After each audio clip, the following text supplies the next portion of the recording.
Салам достор, биздин каналга жазылыңыздар. Башкалар көрсөтпөгөндү биз көрсөтөбүз. Эмнеден баштасам деп ойлонуп отуруп анан тамаша менен баштагым келди да. Табышмак бар да. Назарбаевдики узун, Путиндики кыска дегенчи. Жоо эмне десең, фамилиясынын узундугу дейт да. Мен эмнени айткым келип атат? Азыркы өкмөттүн мурдагы өкмөттөрдөн эмне айырмасы бар?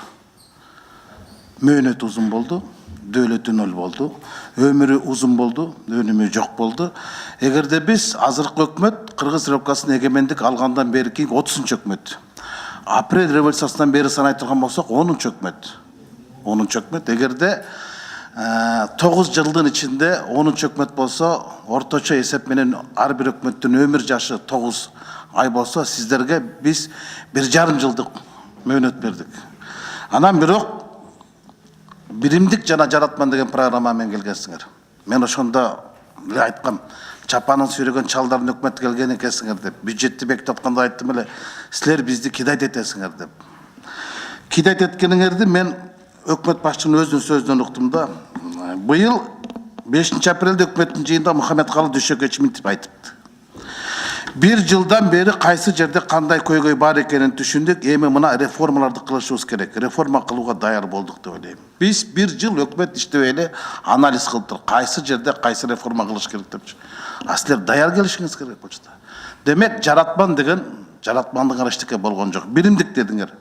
Өзүңөрдүн биримдигиңер жок болду. Ошол кездеги өкмөттөн 8 эле киши калдыңар. 4 вице-премьер-министр калдыңар, 4 министр калдыңар. Калганын баары ара чолодо ала салып кетти. Анан азыр бизге бюджет тап келдиңер. Бирок сиздер 2018 жылдын бюджетин аткарган жоксуңар, киреше бөлүгүн. 2019-ду аткара албайсыңар. Азыр 2020-га алып келдиңер. 10 миллиард менен де мурдагы өкмөттөр 20 миллиард менен биз 10 миллиард менен келдик де, бул жетишкендик эмес да. Бул ийгилик эмес, бул чийкилик да. 151 миллион 762 миң 419 сом болчу. Быйылкы жылдын киреше бөлүгү. А бирок силер аны аткара албай атасыңар да. Чыгашаңар 161 миллион 913 миң 144. Эми силер азыр былтыркы жылдарга салыштырмалуу 13 миллиард 200 миллион менен келе атасыздар. Туурабы Улукбек Тайчиевич? 20 туурабы? Анан сиздер 2019-дун бюджети азыр выпадение мен эсебимча 7 миллиардка жете турган болсо, 13 миллиардты кошо турган болсок 20 миллиард. Акчаны силер кайдан табасыңар, мен түшүнбөйм. 19-дун акчасын киреше бөлүгүн аткарбай жатып, 20-да амбициялык пландар менен келе атасыңар да. Анан өкмөт башчы быйылкы жылы ушул отчет берип атканда мынтип айтты. Өзүн сөзүн бир дагы тамгасын бурбай окуп берейин. Макроэкономикалык көрсөткүч боюнча 4%дан кем эмес ички дүң өнүмүнүн өсүшүнө жетебиз. Биринчи кварталдагы жыйынтык боюнча ички дүң өнүмүнүн көрсөткүчү 4,1% болду. Кудай буйруса, ушундай ыргак менен бара турган болсок, биздин быйылкы жылдык ички дүң өнүмүнүн деңгээли 600 миллиард сомдон ашуун көрсөткүчкө жетет. Экспорттун деңгээлин 2 миллиард сомдон ашырабыз деп жатабыз. Тышкы соода жүгүртүүнү 2 миллиард сомдон ашырабыз. Орто мөөнөттөгү план боюнча кийинки жылы 2019 жылдын жыйынтыгы боюнча таңкыстыгы жок бюджет кабыл алабыз деген оюм бар деди. Ким күнөөлүү? Эмне үчүн таңкыстык менен бюджетти кабыл алып келе атасыңар? Өкмөт башчы айтып атат. Bunun bardығы бүгүнкү күндөгү өкмөт, жанагы менин кесиптешим Улукбек Зулпукарович айтты, кургак цифралары менен келдиңер. Анан Улукбек Тойчиев, сиз өзүңүздүн баяндамаңызда айтып кеттиңиз да, 2020 жылы айлык баяналардын көтөрүлүшү боюнча 4 ведомство депчи. Кайталап коюңуз, кайсы министрликтердеги айлык баянасын көтөрүлүү боюнча каралып атат? Мен жана көрсөтүп кеткен 4 министрлик, бул өзүңүздөр мыйзамды кабыл алып бердиңиздер. Бул 2020 жылдын 1 январынан баштап ички иштер кызматында кызмат өтөө жөнүндөгү, бул ички иштер министрлиги, салык полициясы, анан ГСИН. Ал эми бажынын ал жерде айлык акысы көтөрүлбөйт, ошолорго тең элет. 3 неменеке. Андан башка бул жана 4 министрлик. Анан негизги бул айлык көтөрүлгөн, бул билим берүү министрлигинин билим берүү системасындагы бардык кызматкерлер, ошо 120 миң кызматкер, анын ичинде билим берүү министрлигине да кирип кетет, анча башка ведомстволорда да жана ведомстволук бала бакчалар, жанагы колледждер, лицейлер, андан башка жанагы ошол даярдаган Анықтым.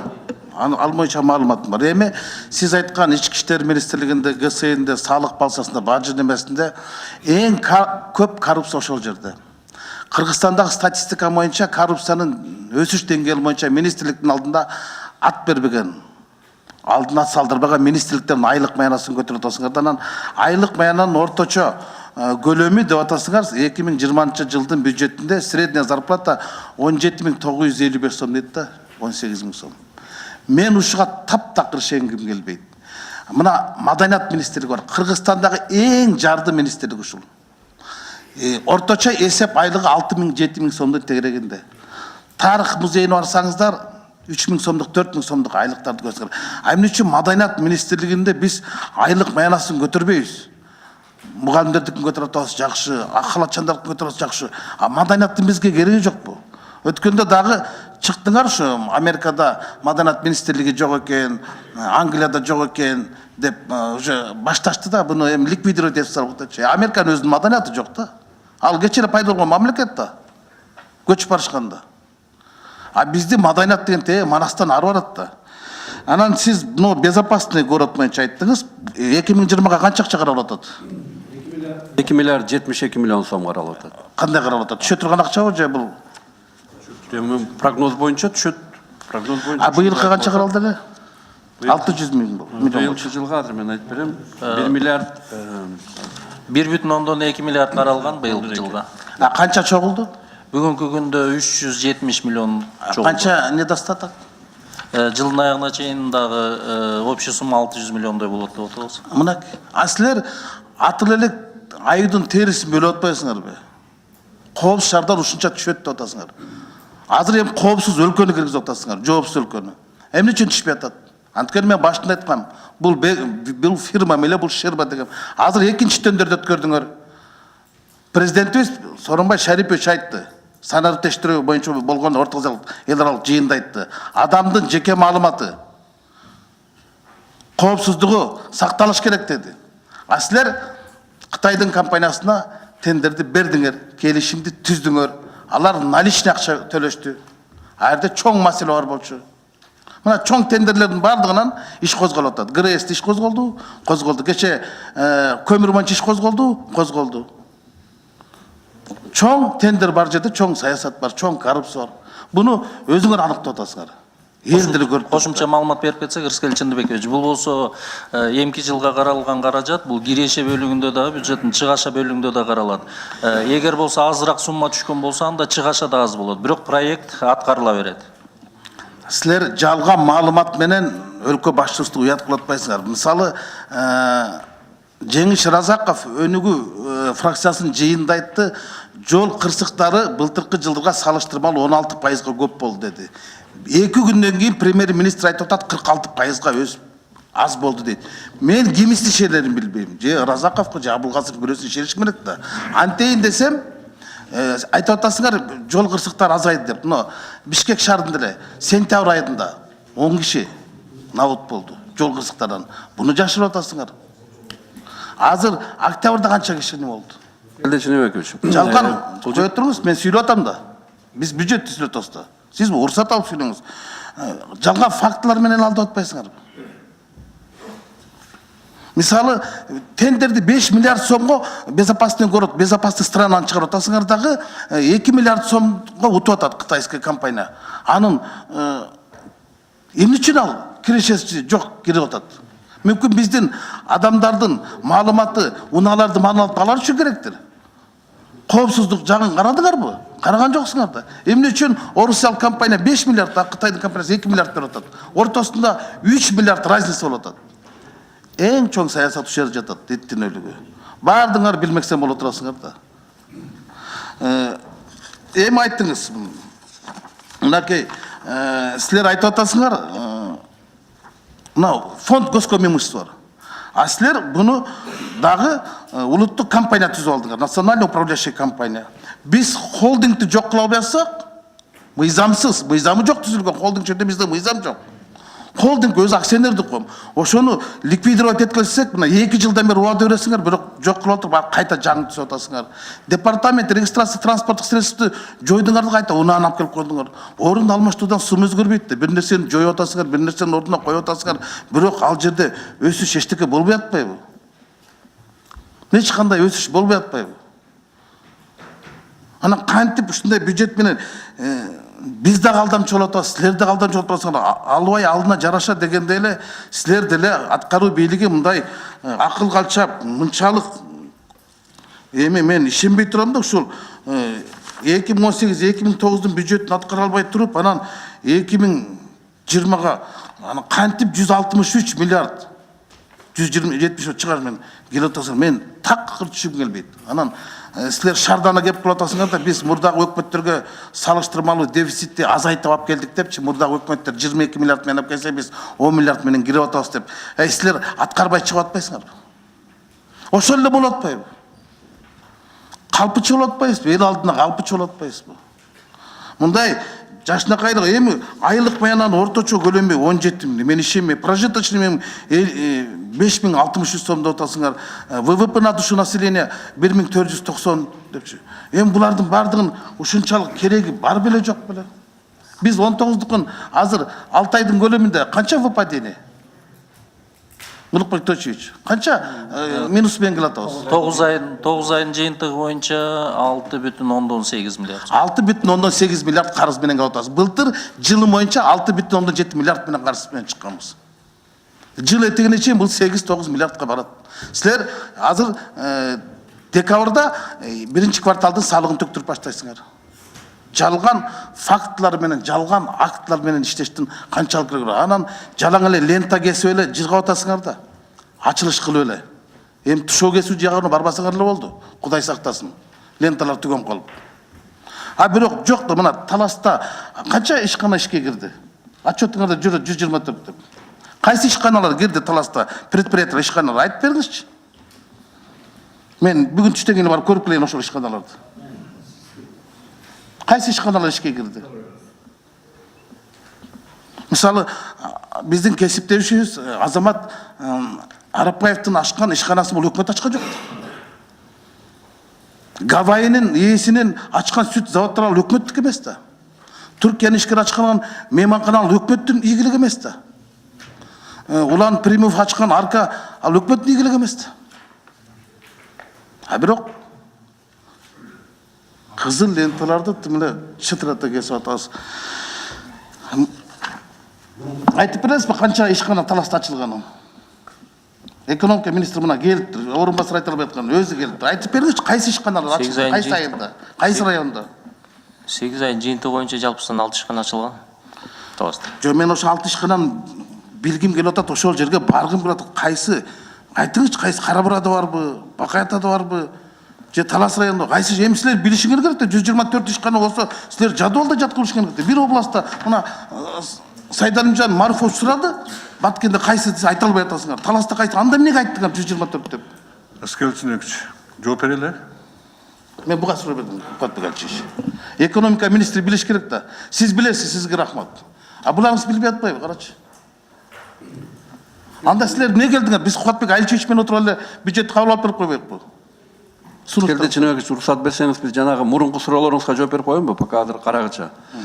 Маданият кызматкерлери боюнча өзүңүз жакшы билесиз, мына 11 улуттук маданий мекемелеринин айлыктары көтөрүлгөн 19-жылы. Андан башка өткөндө өкмөттүн токтому менен Маданият министринин мурунку буйругу менен алып аткан айлык акылары узаконить этип, мыйзамдаштырып, токтом менен бекитилди. Тилекке каршы ал жерде нюанстар болду. Сиздер өткөндө тапшырма бергенсиздер. Ал боюнча Финансы министрлиги, Маданият министрлиги менен азыркы күндө иштеп атат. 19-жылга ошол резервтердин ичинен кээ бир категорияларын айтып аткан ошо музей кызматкерлери, китепкана кызматкерлеринин ошолордун айлыктары каралат, буюрса көтөрүлөт. Анан сиз айтып кеткен жанагы аварийность боюнча премьер айткан 42% азайды деген бул жанакы аппаратный комплекс видео жабдыктар коюлган гана участоктарды 42%га төмөндөдү. Негизинен республика боюнча 16%га аварийность өлім саны көбөйдү. Көбөйдү, туура. Ал республика боюнча. Эмне 42% төмөндөгөн ошол жанакы аппаратный комплекстер орнотулган жерлерде ал жерде төмөндөдү. Ал факт. Анан Рахмат, Улукбек Тойчу, сиз жакшы нерсе айттыңыз да. Мисалы, мынау жерде камера турса, мен ал көчө менен өтпөйм, мен Жамгыр чыйноо менен өтөм. Терде турса, мен профсоюз менен өтөм. Элдин бардыгы адам качып атат да, бирок нар жакта көбөйүп атат, биякта азайып атат. Анан жалпысын алганда бул 16%-га көбөйтпөдү. 3000 азамат отурат башка 3542 жол кырсыгы көбөйүп кетти. Анан коопсуз шаар эми жоопсуз болуп калды. Эффект жок болду. Жок, андай эмес да. Ызкеличинбекович, коопсуз шаар биздин мамлекеттин бир шаарынын кичинекей эле бир участогуна коюлду. Биринчи этабы деп. Экинчи этабы кирет. Республика боюнча камтыганда башка эффект болот. Анан биз бул бир перекрестка коюп алып, 4 перекрестканы контроль кылабыз деген туура эмес да. Биз дагы өзүбүздүн чөнтөгүбүзгө жараша, ылайыгына жараша баштайбыз. Эми макул эми сиз өзүңүздүн оюңуз бар. Токтобой сүйлөдүңүз, Ызкеличинбекович, мен сизди урматтайм. Муютуп сүйлөйсүз, жакшы сүйлөйсүз куйлуштуруп. Биз токотерине жооп берели, бир топ суроолорду айттыңыз. Баштан айтканда эле жалганчылар деп айттыңыз. Статистиканы азыр айтып өттүк. Сиздики туура болушу мүмкүн. Республикалык показатель көбөйүшү мүмкүн. Бирок мен азыр аны так маалыматым жок. Сиз айткандай сизде бар экен, айттыңыз. Рахмат. Бирок коопсуз шаарды киргизгенден кийин ушул проектти ал жерде эч кандай эффект жок деген туура эмес. Бюджетке таң калып атасыз. Эгерде сиз 11-жылдан берки бюджетти алып караңыз, ар жагын карабай эле. Жыл сайын өзүнчө эле өсүшү канча болуп атат? Биз бул жерде ошол эле берип атабыз. Эч кандай жаңылык жок бул жерде. Жыл сайын бюджет өзүнүн өзү баягы инерция менен канча өсөт. Ошону эсептеп келгенде азыркы 163,7 миллиард сом чыгат. Буга кичине эле ошону туура жолго салып эле кошумчалап коюшубуз керек да. Прогноз, биз ошол прогноз берип атабыз. Сиз менен биз жыл ичинде жок деген 3 жолу кездешебиз бюджет боюнча. 3 жолу алмаштырабыз. Жакшы тилек жарым ырыс дейт, өзүңүз жакшы билесиз. Эми жакшы тилек кылып ушундай жакшыраак бюджетти алып келели, анан кийин дефицитин азайталы деп. Биз дагы 20 миллиардка чыгарып туруп, сырттан карыз алып туруп жаа беребиз керек болсо. Бирок биз ага барбай атабыз да, сырттан албай эле деп атабыз. Дефицитибиз бар, 7 миллиардка жакын мойнубузда отурат азыр быйылкы жылдан. Биринчи жарым жылдыкта эмне болду билесиздер? Коңшулар эмне кылды? Эмнеден пайда болду? Объективдүү же субъективдүү бунун причиналары? Ошол дефициттин пайда болгону. Карайлы да, мына 80, 100, 160ка чейин Россия менен Казакстандын границасында 12 километр биздин машиналар немеде турду. Биздин коңшулардын айынан. Эми баягы айтканга болбойт эле, айтышка туура келип атат. Ошолордун баары объектив причина кирет. Мына ал биринчи жарым жылда иштеген таможнянын башчысы дагы тиешелүү. И налогтун башчысы да кетти. Балдар келип иштеп атат. Кудай буюрса налоговый бир топ жакшы жолго коюп түздөп баштады азыр. И таможняда иштеп атат ошондой эле. Сүйлөшүүлөр жүргүзүп атабыз. Колдон келишинче биз кыскартканга аракет кылабыз. Эгерде мурункуларды кылып иштей турган болсок, биз 7 миллиардты сырттан алып келип туруп, карыз алып туруп, постоянно берет билесиздер, Дүйнөлүк банк. Ошондой болду жаап койсок да болмок. Биз ага барбай атабыз да, карыз көбөйбөсүн депчи. Бул жагын туура түшүнсөңүздөр жакшы болот да. Анан кийин коопсуздар Кудай буюрса берет өзүнүн эффектисин. Туура, кооптулугу жагына сиздер билесиздер, тендердик комиссиянын ичинде ГКМнын представители, башка керектүү спецслужбалардын представителдери отурат. Ошолор карайт. Анан кийин азыр биз аз бергенге бербей туруп, тендерди көбүрөөк бергенге берсек, сиздин эле коллегаларыңыз общество эмне деп чыгат? Эмне үчүн 2,5 берсе, сен 5ке бердиң деп айтат, туурабы? Палка двух концов, орусча айтканда. Өйдө тарсаң өгүзүлөт, ылдый тарсаң арабасынат да, өкмөттүн бүгүнкү акыбалычы. Биз мына мыйзамдарды толтура жазып келип туруп, ушуга келип такаганбыз да. Бул мыйзамга тооруласаң, наркы мыйзамга каршы келесиң. Айла жок чыгып атабыз. Эми азыр биз инициатива кылып атабыз, мыйзамдардын баарын инвентаризация кылып бир төпкө келтирбесек, ушул баягы кейпибизден кеткидей эмеспиз. Анан кичине сабыр кылып туралы, результаты болот. 2 миллиард 100 миллионду биз киргизгенибиз, биз ошол ага чейин Кудай буюрса экинчи этаптын дагы коопсуз шаардын кээ бир объектилери кирип калат деп атабыз. Ошолор кирсе поступление көбөйөт депчи.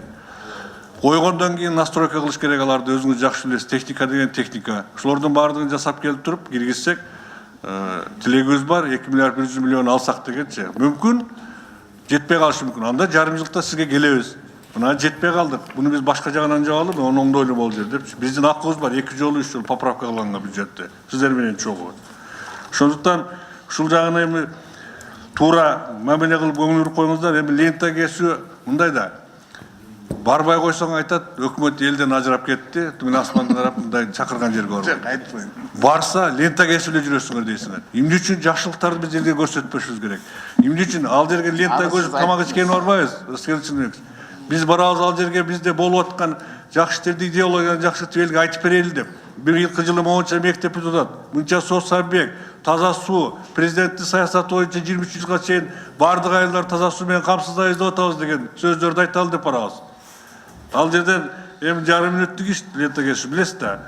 Анан кийин эми ишкерлердин ачкан ишканасы өкмөттүк эмес, өкмөттүкү, баарыбыздыкы. Эмнеге дегенде, өкмөт бүгүнкү күндө биздин экономиканын саясаты боюнча эч качан иш ачпайт.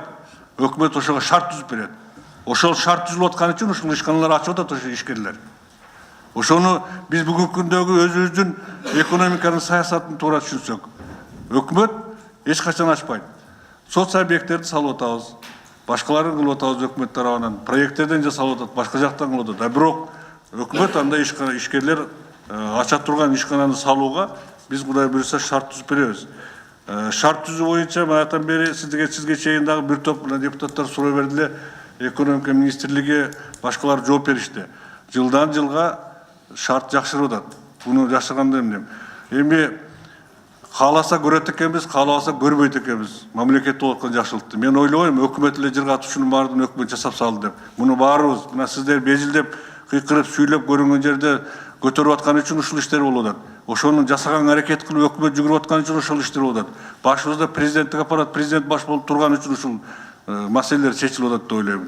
Алдыга жылуу бар. 5% бул биздин оптимисттик прогнозубуз 5%. Мүмкүн аз, мүмкүн көп болуп калышы мүмкүн. Аны жакшы билесиздер. Мамлекет кичинекей, ар кандай дүйнө жүзүндө болгон могул жылыштарга экономикалык биз тез реакция кылабыз. Ошондуктан мен сиздерден суранарым, урматтуу депутаттар, туура түшүнүп, могул бюджетти колдоп берсеңиздер, биз ушуну аткаруу үстүнө иштейбиз. Жылдын аягына чейин 2 ай бар, 7 миллиардты дагы азайтып иштегенге аракет кылабыз. Туура түшүнүңүздөр, биз дефицитти жок деп атканыбыздын себеби биз сырттан мурунку жаап жүргөн маселелерди албай эле карызды деп атабыз. Ушуга сиздер колдоп берип койсоңуздар, биз ушунун үстүнөн иштейбиз, Кудай буйруса. Рахмат көңүлүңүзгө. Сиз Кубатбек Айылчевич баяндамаңызга караганда мага көбүрөөк убакыт жооп бердиңиз да. Мен бир жалган нерсени айткан жокмун. Мен Мухаммедкалый Дүйшекевичтин апрелде 5 апрелде өкмөттүн жыйынында айткан сөзмө сөз тамгасын бузбай окуп бердим. Анын жогорку кеңеште 1 жылдык отчетун бергендеги сөзүмдү айтып бердим. Коопсуз шаар боюнча мен дагы жалганчы кылып атабыз, бирок тетердеги зам министри айтып атпайбы? 900 миллион сом түшпөй калды, азыр 300 миллион бир марта деп. Анан кийин сиз эффект бар деп атасыз, тиги эффект жок деп атат. Анда мен калпычы болбошум керек да. Анда башка киши калпычы болуш керек да. Коопсуз шаардан түшө турган акча быйыл түшпөй калса эмне үчүн калпычы болушум керек? Сиз калпычы эмессиз. Жок. Сиз айттыңыз, жакшы сөз жарым ырыс деп, жакшы тилек деп. Туура, мен да жакшы тилейин. Жакшы иштеп кеткиле деп мен деле добуш берем. Бирок коомчулукта ушундай сөз болуп атат да. Лента кескенди мен сындаган жок, мага чейинкилер сындап салды да. Бирок ошондойдон алысыраак болгонубуз оңго дейм. Элдин пикири башка, эксперттердин пикири таптакыр башка болуп атпайбы? Коомдун пикири башка, оңдун пикири башка да. Ана сиз мындай сүйлөгөндө мындай басым жасап мени мындай базактабай эле, какшыктабай эле айланып тийишип атпайсызбы? Мен сизди этият болууга чакыра турам да. Мен сүйлөсөм, сиздерде болуп актылар менен сүйлөбөйм. Жалган. Мен фактылар менен сүйлөп атам. Көчөдөгү болгон чындыкты, көргөн чындыкты айтып атам. Эмне калппы? Мен кайсы жерден калп айттым? Анда далилдеп бергиле. Анда эгер ошончолук эле мен калп айтып силер чын айткан болсоңор, келгиле кайсы бир сөзүмдү стенограмма алып сот койгиле. Мен ошону сотто доказать этип берейин. Эми силер айтып алып келип атсаңар, өзүңөр мойнуң аркалап атасыңар. Мына 7 миллиардка чейин барып азайтып атасың. Былтыркы биз 3 жолу колдоп бердик да. 2 жол бюджеттикерди колдоп бердик, 2 жол силерди колдоп бердик. Эми 3-чү жолу колдоп берди атасыңар, дагы деле колдоп берип атабыз.